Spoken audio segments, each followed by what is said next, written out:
Hey, what's up guys? Today I'm going to go ahead and show you how I hardwired my dash cam onto my 2019 Acura RDX.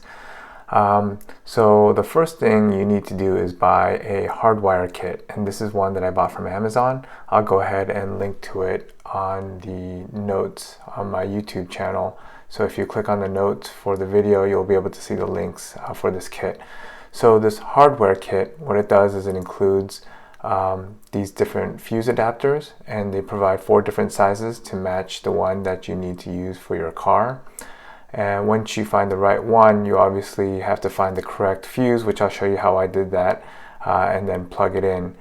What you'll see with this adapter is that there's 2 holes, and they also provide the different sizes of the fuses here. So what you need to do is you need to put one of the ones that they provide into one of the slots, and then on the other slot, what you need to do is you need to put in the existing fuse that you took out to replace this one with, and put it on the top right there. This kit also comes with a power module box, but I don't actually show it here in this part of the video. But this little end right here connects to the power module box, and then the end of that cable will connect to your dash cam through a mini USB port. The power module connects to that red adapter there, as well as a black wire for your ground, and I'll go ahead and show you how I installed that. So once it's done, you can go ahead and turn on the engine and the camera, and this is a Rexing V1 dash cam. Will turn on automatically when you turn on your ignition, and it will shut off automatically when you turn off the ignition. I'm just showing you right here how I have the cable running down through the A-pillar, down through the fuse box, and I'll show you exactly where I connect it here in a second. The easiest way to install this is to start off by taking off this floorboard right here, and it's pretty easy to just take off. It's connected through I think 3 or 4 clips. As you can see right there, those yellow clips attached to the floorboard. They're connected to each one down there. So you take that off first, and then you can take off the rubber molding, which is actually pretty easy to take off. You can just take that off and then work your way up to the top through all the way to the A-pillar. Once you have the molding off, you want to go ahead and disconnect the part that's connected to the fuse box, and that's this little piece right here. It's also held together by 1 or 2 clips. So once you go ahead and once you're able to take off that piece right there, you'll be able to see the 2 different fuse boxes. I'm showing you that one little yellow clip where it's connected to over there.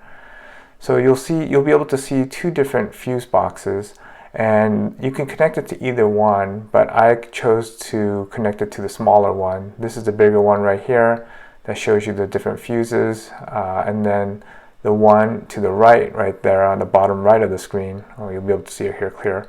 This is where I actually ended up connecting my cable to. As you can see, this is the cable that I showed earlier in the video. I'm going to go ahead and pull it off and show you exactly where I put the fuse spot in. So I used the 10 amp fuse, the third one from the right. If you look at the instruction manual, it's actually the numbers or letter C. It's the option 1, and again, it's the 10 amp fuse, third one from the right. So what I did is I put that 10 amp fuse on the top like I showed earlier in the video, and I went ahead and I plugged it in right there to replace that 10 amp fuse, as well as to include the new fuse from the power adapter. This is where I connected that one piece now to the actual power box. I'm showing you right there. And I'll be able to show you that actual power box here in a second. But once I did that, I basically tucked in the wires. You can see that there's a power box right there that's connected to the fuse adapter, as well as the ground wire. And I'm going to show you here in a second where the ground wire should be connected to. And again, this is for my 2019 Acura RDX. It's the same concept obviously for any other car. You want to tie the ground cable down to a metal bolt. So on my car, you can see there's a bunch of wires connected to this metal nut right here. I'll pause it here in a second so you'll be able to see that little black wire to the left is connected to it. right where I circled it right here. That's where I loosened up that bolt and I just connected my cable to that for my ground. And then after I did that, I went ahead and I ran the wire up. You don't have to remove that side panel because you have enough space once you remove the molding to get it up to the A-pillar area.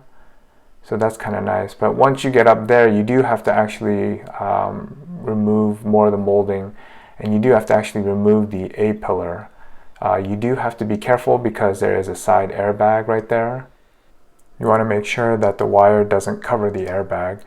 So when you pull out this piece of the A-pillar, you want to pull it out a little bit so it's loose, and then you want to shift it up to the left towards the direction of that arrow. If you pull too hard, you're going to actually break the clip. So make sure once you pull it off and loosen the A-pillar, you move it to the left or upwards in the direction of that arrow that I just showed. Once you have the line up there, you can obviously easily tuck it into the top and have enough slack so that it'll come out depending on where you want to mount it. I have mine mounted on the top left. You can mount it on the top right if you want to. The next part of the video I'm going to show is the some actual footage of from the dash cam itself. You can see the quality is pretty good. It's nice because it also records sound too, so it can hear what's going on. It has a very wide angle. And I'm not showing over here, but it does actually have a good picture for the nighttime too. Overall, I'm pretty pleased with the quality of the camera. It's much nicer now that it's hardwired into the fuse box so that it'll turn on and off automatically when I start or stop the car.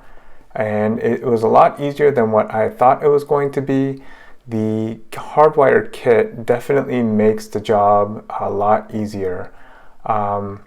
So again, if you want to find the one that I used, you'll see it in the notes.